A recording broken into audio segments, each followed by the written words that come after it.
നിങ്ങൾ ഒരിക്കലും creating use ചെയ്യാൻ പാടില്ല. Hello everyone, welcome to our YouTube channel ട്രയാരിയം. My name is Amal. My name is Vishnu. So നിങ്ങൾ ഈ വീഡിയോന്റെ ടൈറ്റിൽ കാണുമ്പോൾ വിചാരിക്കും ഇതൊരു ജിം ബേസ്ഡ് ചാനലോ അല്ലെ വർക്ക്ഔട്ട് ബേസ്ഡ് ചാനലാണോ? ഒരിക്കലും അല്ല. അതായത് ഇതില് പറയുന്ന സമയത്ത് ഞങ്ങൾ ഇൻട്രസ്റ്റഡ് ആയിട്ടുള്ള ലൈഫിൽ ഇൻട്രസ്റ്റിംഗ് ആയിട്ട് തോന്നുന്ന പല കാര്യങ്ങളും ഇതിൽ പോസ്റ്റ് ചെയ്യുന്നതായിരിക്കും. വ്ളോഗ്സ്, ചിലപ്പോൾ ഫ്യൂച്ചറിൽ പോഡ്കാസ്റ്റ് വരും, വീഡിയോസ്, ഡാൻസ്, സോങ്സ്, അങ്ങനെ എല്ലാ കാര്യങ്ങളും ഇതിൽ ഉണ്ടാവുന്നതായിരിക്കും. ഇൻട്രസ്റ്റിംഗ് ആയ എല്ലാ സാധനവും ഞങ്ങൾ പോസ്റ്റ് ഇൻട്രസ്റ്റിംഗ് ആയിട്ട് തോന്നുന്ന നമുക്ക് ഇപ്പോ ആക്സസിബിൾ ആയിട്ട് ചെയ്യാൻ പറ്റുന്ന കാര്യം സിറ്റ് ആൻഡ് ടോക്ക് ഒരു ജിം ആണ് നമ്മളിപ്പോ കൺസിസ്റ്റന്റ് ആയിട്ട് ചെയ്തുകൊണ്ടിരിക്കുന്നത്. അപ്പോ ഞങ്ങൾ ഇന്ന് വന്നിരിക്കുന്നത് കുറച്ചൊരു ബിഗിനർ ഫ്രണ്ട്ലി അല്ലെങ്കിൽ ബിഗിനേഴ്സ് വരുന്ന ഡൗട്ട്. ഞാനിപ്പോ ജിം സ്റ്റാർട്ട് ചെയ്തിട്ട് ഒരു 1 month, ഒരു 1.5-2 months ആയിട്ടുണ്ടാവുള്ളൂ. അപ്പൊ അത് എനിക്ക് വരുന്ന ഡൗട്ട്സും പിന്നെ ബിഗിനേഴ്സിന് കോമൺലി വരുന്ന ഡൗട്ട്സും എല്ലാം നമ്മളൊരു കവർ ചെയ്യാന്ന് വിചാരിച്ചു. ഞാൻ വർക്ക്ഔട്ട് ചെയ്യുന്ന ടൈം തൊട്ടേ എനിക്ക് ഉണ്ടായിരുന്ന ഡൗട്ട്സ് അത് ഇപ്പോഴും ഡൗട്ട്സ് ആയിട്ട് നിൽക്കുന്ന പല ബിഗിനേഴ്സ് ഉണ്ട്. അത് ഇപ്പോഴും ജിമ്മിൽ നിന്ന് കേൾക്കാറുള്ള ഒരുപാട് ഡൗട്ട്സ് എല്ലാമല്ല കുറച്ച് കോമൺ ആയിട്ടുള്ള ഡൗട്ട്സ് കവർ ചെയ്യും. നമ്മൾ ഇതിൽ കവർ ചെയ്യും. ഇതിൽ എങ്ങനെയാ വെച്ചാൽ നമ്മൾ ഒരു സെഗ്മെന്റ് വെച്ചാൽ ഫസ്റ്റ് വർക്ക്ഔട്ട്, പിന്നെ സപ്ലിമെന്റ്സ് ബേസ്ഡ് ഡൗട്ട്സ്, പിന്നെ ചെറിയൊരു മിത്ത് പോലത്തെ ഒരു 2 ക്വസ്റ്റ്യൻസ് എല്ലാം കവർ ചെയ്യുന്നതായിരിക്കും. അപ്പൊ നമുക്ക് ഫസ്റ്റ് ക്വസ്റ്റ്യനിലേക്ക് പോവാം. ഓക്കെ, അപ്പൊ ഫസ്റ്റ് നമ്മൾ കവർ ചെയ്യുന്നത് വർക്ക്ഔട്ട് റിലേറ്റഡ് ആയിട്ടുള്ള ക്വസ്റ്റ്യൻസ് ആയിരിക്കും. അപ്പൊ അതിൽ ആദ്യം ഇതെന്താ വെച്ചാല് ഞാനൊരു ഇന്റർവ്യൂ പോലെ ആയിരിക്കും ചെയ്യുന്നത്. കാരണം എന്റെ ഇപ്പൊ പാർട്ട്ണറും കോച്ചൊക്കെ ഇവരാണ്. Should I call you Mr. Pepe Julian Onzima? Thank you for coming in. Thank you for Good morning. Morning to you. Why are you gay? Okay, ഇപ്പൊ ഫസ്റ്റ് വരുന്നത് is cardio necessary if I just want to build muscle ആണ്. കാർഡിയോന്റെ ആവശ്യമുണ്ടോ muscle build ചെയ്യാൻ? Simply put പറയാണെങ്കിൽ എന്താ? Simply put പറയാന്നുണ്ടെങ്കിൽ just muscle build ചെയ്യാന്നുള്ള എയിം മാത്രമാണെന്നുണ്ടെങ്കിൽ cardio is not strictly necessary. അതായത് കാർഡിയോന്റെ ആവശ്യമില്ല. പക്ഷെ കാർഡിയോയ്ക്ക് അതിൻ്റെതായിട്ടുള്ള ബെനിഫിറ്റ്സ് കാര്യങ്ങളുണ്ട്. ഓക്കെ, അത് പറയാന്നുണ്ടെങ്കിൽ നമ്മുടെ ഹാർട്ടിന് നല്ലതാണ്, ഹാർട്ട് ഹെൽത്തിന് നല്ലതാണ്. അതുപോലെ ഇൻക്രീസ് ഇൻ ബ്ലഡ് ഫ്ലോ കൂട്ടും. അതുപോലെ മസിൽസിലേക്കുള്ള ഓക്സിജന്റെ ഡെലിവറി കൂട്ടും. അങ്ങനെ പല പല ബെനിഫിറ്റ്സ് ഇതിനുണ്ട്. അപ്പം ഫാറ്റ് ബേണിങ്ങിനാണെങ്കിലും കാർഡിയോവാസ്കുലർ ആക്ടിവിറ്റി, പിന്നെ ഫേസ് ഡീബ്ലോട്ട് ചെയ്യാനും കാർഡിയോ ആയിരിക്കും. റണ്ണിങ്, ട്രെഡ്മിൽ റണ്ണിങ് ഒക്കെ ഫേസ് ഡീബ്ലോട്ട് ചെയ്യാൻ പറ്റും. പക്ഷെ നമ്മൾ ഈ ജസ്റ്റ് ഒരു ഇങ്ങനെ പറയാന്നുണ്ടെങ്കിൽ just if you want to build muscle, cardio is not strictly necessary. Okay, ആവശ്യമില്ല. അപ്പൊ കാർഡിയോന്റെ ആവശ്യമില്ല മസിൽ ബിൽഡ് ചെയ്യാൻ. സെക്കൻഡ് വരുന്നത് what's more important, lifting heavier or lifting with perfect form? ഭയങ്കര ഹെവി ആയിട്ട് ലിഫ്റ്റ് ചെയ്യണതാണോ അതോ നല്ല ഫോമില് ലിഫ്റ്റ് ചെയ്യണതാണോ എഫക്റ്റീവ് ആയിരുന്നത്, അതോ ഇമ്പോർട്ടന്റ് ആയിട്ട്?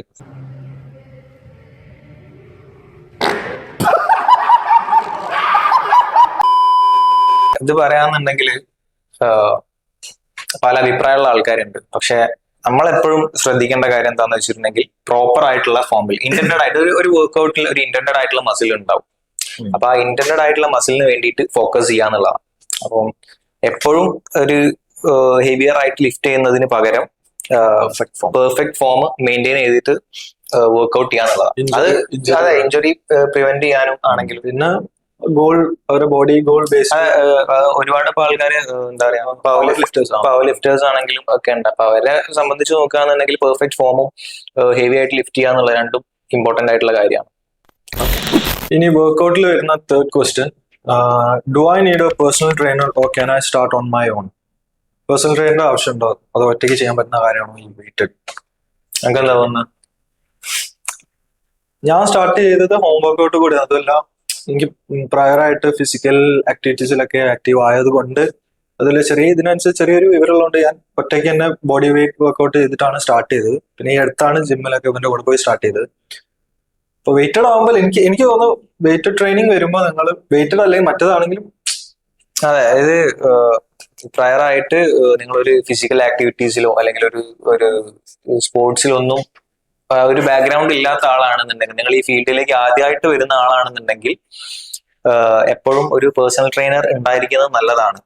പക്ഷേ അതൊരു പേഴ്സണൽ ട്രെയിനർ തന്നെ ആവണം എന്നില്ല.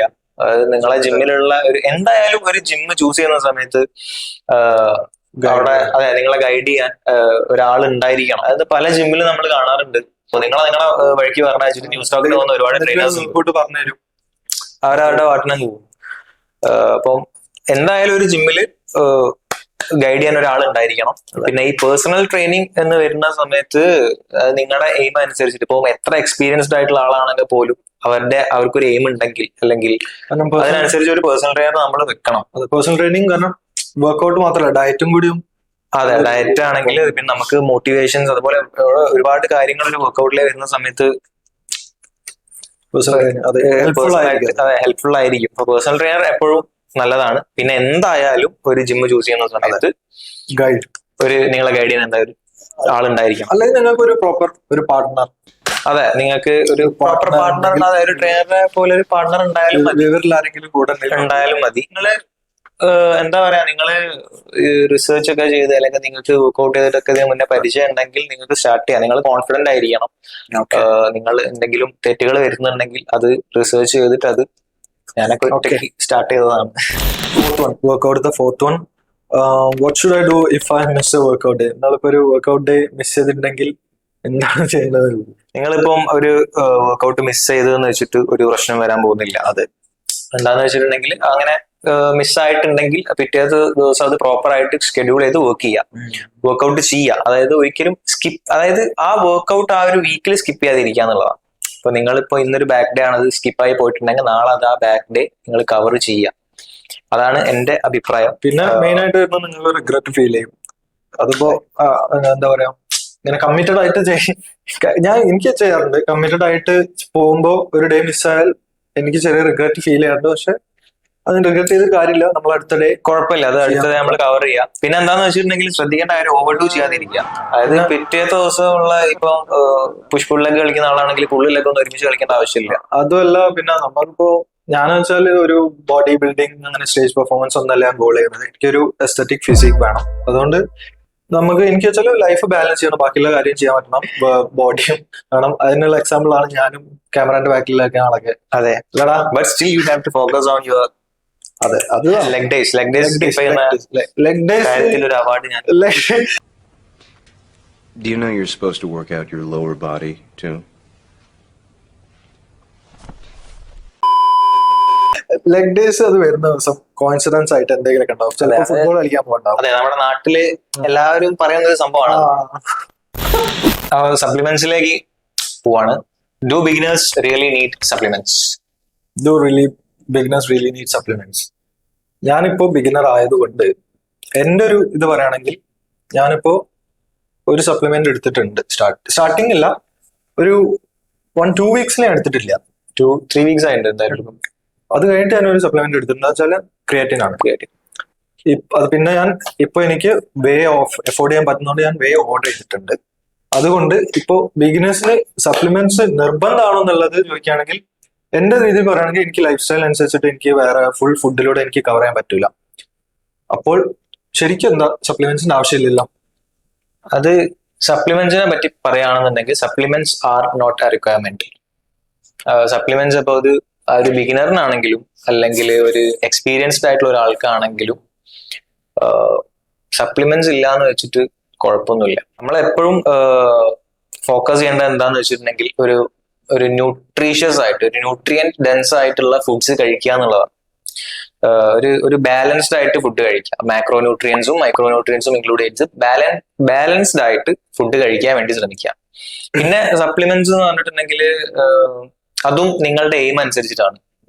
സപ്ലിമെന്റ്സിനെ പറ്റി പറയുകയാണെങ്കിൽ സപ്ലിമെന്റ്സ് ഇല്ലാന്ന് വെച്ചിട്ട് യാതൊരു പ്രശ്നവും ഉണ്ടാകാൻ പോകുന്നത്. നല്ല രീതിയിൽ ഫുഡ് കഴിക്കാന്നുള്ള. ഞാനൊരു എന്റെ ലൈഫിൽ ഞാൻ ഫസ്റ്റ് സപ്ലിമെന്റ് ജിമ്മ് സ്റ്റാർട്ട് ചെയ്ത് ഒരു 2 years കഴിഞ്ഞിട്ടാണ് ഞാൻ ഒരു വൈറ്റമിൻ ടാബ്ലറ്റ് അല്ല, omega-3 ടാബ്ലറ്റ്. അത് ഞാൻ 2 years ശേഷമാണ് ഞാൻ എന്റെ ലൈഫിൽ ആദ്യമായിട്ട് ഒരു സപ്ലിമെന്റ് എടുക്കുന്നത്. ഞാൻ അതുവരെ ഫുഡ്സിലൂടെ മാക്സിമം കവർ ചെയ്യാനാണ് ശ്രമിച്ചിട്ടുള്ളത്.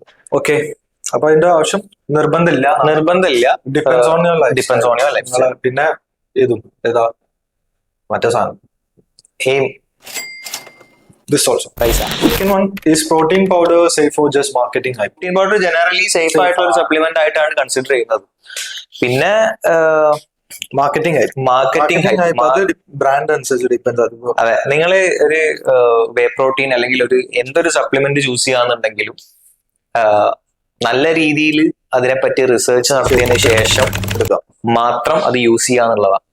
ഓക്കെ, അപ്പം എനിക്കിപ്പം വേ പ്രോട്ടീൻ എടുത്തത് കൊണ്ട് അല്ലെങ്കിൽ ഒരു പ്രോട്ടീൻ പൗഡർ യൂസ് ചെയ്തുകൊണ്ട് ഒരു പ്രശ്നം വന്നിട്ടില്ല എന്ന് വെച്ചിട്ട് നിങ്ങൾക്ക് അങ്ങനെ ആയിക്കോളണം എന്നില്ല, അല്ലെങ്കിൽ ഇവൻ അങ്ങനെ ആയിക്കോളണം എന്നില്ല. പിന്നെ മാർക്കറ്റിംഗ് ഹൈപ്പിലേക്ക് വരുന്ന സമയത്ത് എന്ന് പറഞ്ഞിട്ടുണ്ടെങ്കിൽ ഇപ്പം ഏതെങ്കിലും സ്വതവേ അങ്ങനെ കാണാറില്ല, പക്ഷെ ഏതെങ്കിലും ഒരു ബ്രാൻഡ് ഇപ്പം ഇൻസ്റ്റന്റ് ആയിട്ട് പെട്ടെന്ന് നിങ്ങൾക്ക് ഫാറ്റ് ലോസ്, മസിൽ മാസ് വരും, അല്ലെങ്കിൽ ഞങ്ങളുടെ സാധനം എടുത്തുകൊണ്ട് ഇങ്ങനെ പെട്ടെന്ന് മസിൽ മാസ് കൂടും, ഫാറ്റ് ലോസ് വരും, റാപ്പിഡ് ആയിട്ടുള്ള ചേഞ്ചസ് ഉണ്ടാവും എന്ന് പറഞ്ഞിട്ടുണ്ടെങ്കിൽ ഒഴിവാക്കി. അങ്ങനെ ഒരു സംഭവം ഇല്ല. Supplements third one, Can I build muscle without supplements? അതിന്റെ ആൻസർ നമ്മൾ പറഞ്ഞാണല്ലോ. അതിന്റെ ആൻസർ നമ്മൾ പറഞ്ഞാണ്. അതായത് അപ്പൊ എന്തിനാ പിന്നെ അത് ഇട്ടത് എനിക്കറിയില്ല, അറിയാൻ പോയത്.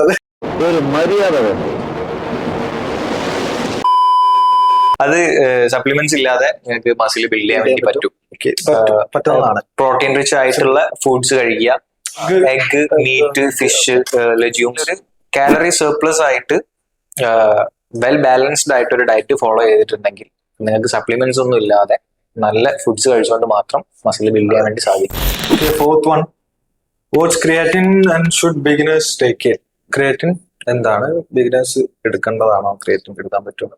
നിങ്ങൾ ഒരിക്കലും ക്രിയേറ്റിൻ യൂസ് ചെയ്യാൻ പാടില്ല. What? Bro, what are you talking about, man? അതായത് നിങ്ങൾക്ക് പ്രോപ്പർ ആയിട്ട് വർക്ക്ഔട്ട് ചെയ്യാൻ പറ്റുന്നില്ല, പ്രോപ്പർ ആയിട്ട് ഉറങ്ങാൻ പറ്റില്ല, നിങ്ങൾക്ക് നിങ്ങളുടെ water intake water intake proper ആയിട്ട് ഡയറ്റ് ഫോളോ ചെയ്യാൻ പറ്റുന്നില്ല. അല്ലെങ്കിൽ പിള്ളേച്ചൻ നുണ പറയുന്നതായിരിക്കും. അത് നമ്മൾ ഈ ഒരു ഇതിലേക്ക് വരുന്ന സമയത്ത് നമ്മളെ എയിമിനനുസരിച്ചിട്ട് നമ്മൾ ഒരുപാട് സാക്രിഫൈസസ് ചെയ്യേണ്ടി വരും.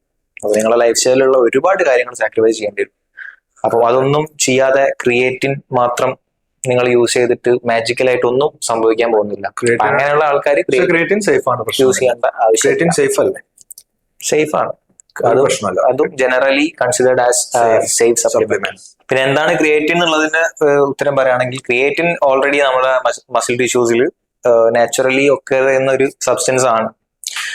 പിന്നെ ഇത് അതുപോലെ തന്നെ നമ്മളെ ഈ ഫുഡിലൂടെ നമുക്ക് കിട്ടും, പക്ഷെ ഇതെല്ലാം വളരെ കുറഞ്ഞ അളവിൽ കിട്ടുള്ളൂ. ഓപ്ഷൻ. അപ്പൊ നമ്മളുടെ വർക്ക്ഔട്ട് അല്ലെങ്കിൽ നമ്മുടെ എയിമിനനുസരിച്ചിട്ട് വേണമെങ്കിൽ ക്രിയേറ്റിൻ സപ്ലിമെന്റ് ചെയ്യാവുന്നതാണ്.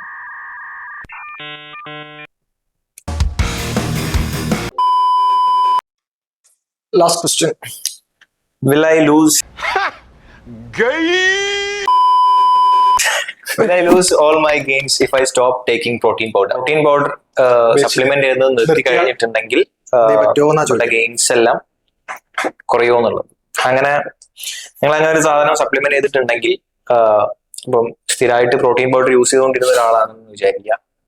അപ്പൊ ഒരു സ്കൂപ്പ്, ഇപ്പൊ നിങ്ങളൊരു സ്കൂപ്പാണ് ഡെയിലി എടുത്തുകൊണ്ടിരുന്നത് എങ്കിൽ, ഒരു സ്കൂപ്പിൽ നിന്ന് ഇപ്പൊ 24 grams പ്രോട്ടീൻ കിട്ടുന്നുണ്ടെങ്കിൽ അത് പ്രോട്ടീൻ പൗഡർ നിർത്തിയതിന് ശേഷം ആ ഒരു ഗ്യാപ്പ് നിങ്ങൾ വേറെ പ്രോട്ടീൻ റിച്ച് ഫുഡ്സിലൂടെ അത് എന്താ പറയാ, അത് ഫില്ല് ചെയ്യണം.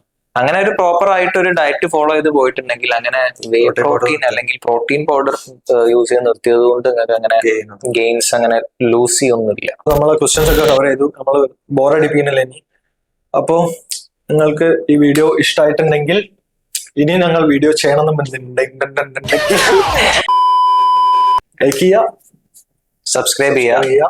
പിന്നെ നിങ്ങള് ബാക്കിയുള്ള ബിഗിനർ ആയിട്ടുള്ള ആൾക്കാർക്ക് യൂസ്ഫുൾ ആണെങ്കിൽ ഷെയർ ചെയ്യുക. അതുപോലെ തന്നെ നിങ്ങൾ കമന്റ്സിലൂടെ എന്തെങ്കിലും അറിയാൻ ആഗ്രഹിക്കുന്നുണ്ടെങ്കിൽ ഇതിനെ പറ്റിയിട്ട്, അല്ലെങ്കിൽ അതെ നമുക്ക് കവർ ചെയ്യാൻ പറ്റുന്നതാണെങ്കിൽ ഞങ്ങൾ എന്തായാലും അടുത്ത വീഡിയോയിൽ അതൊരു ഷെയർ ചെയ്യുന്നതായിരിക്കും. നമുക്ക് അടുത്ത വീഡിയോയിൽ കാണാം. Bye bye.